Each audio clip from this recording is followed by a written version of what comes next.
നമസ്കാരം. മലയാളി വാർത്തയിലേക്ക് സ്വാഗതം.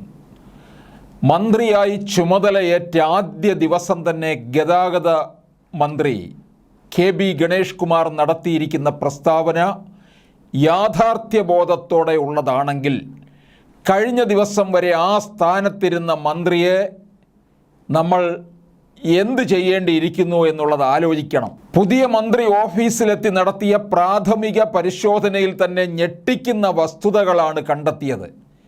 KSRTCയിൽ വരവും ചെലവും സംബന്ധിച്ച ഒരു കണക്കോ ആർക്കും കൃത്യമായ ഒരു ധാരണയോ ഇല്ലെന്നാണ് മന്ത്രിയുടെ വെളിപ്പെടുത്തൽ. അക്കൗണ്ടിംഗ് സംവിധാനമോ HR സംവിധാനമോ ഇല്ല. വരവുണ്ടെന്ന് പറയുന്നു, ആ പൈസ എവിടെയാണെന്ന് ആർക്കും അറിയില്ല. കണക്കുണ്ടാക്കുമ്പോൾ തന്നെ വലിയ മാറ്റങ്ങൾ ഉണ്ടാകുമെന്നാണ് മന്ത്രി പറഞ്ഞത്. ജീവനക്കാർ അധ്വാനിച്ചുണ്ടാക്കുന്ന പണം എവിടെയൊക്കെയോ ചോർന്നു പോവുകയാണെന്നാണ് മന്ത്രിയുടെ വെളിപ്പെടുത്തൽ.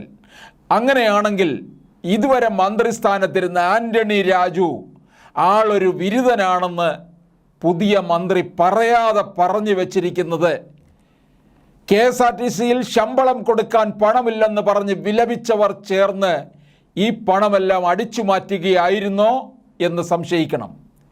ഒരു കണക്കും തൊപ്പിയും പോലെ ഉണ്ടാക്കാതെ 2.5 വർഷക്കാലം ആൻ്റണി രാജു അവിടെ ഇരുന്ന് എന്ത് ചെയ്യുകയായിരുന്നുവെന്ന് അന്വേഷിക്കേണ്ടതാണ്. ഇങ്ങനെ ഒരാളാണോ 30ഓളം പേഴ്സണൽ സ്റ്റാഫും ഔദ്യോഗിക കാറും വസതിയുമായി 2.5 വർഷക്കാലം നികുതി പണം ദൂർത്തടിച്ച് വിലസിക്കൊണ്ടിരുന്നതെന്ന ചോദ്യമാണ് ഉയരുന്നത്.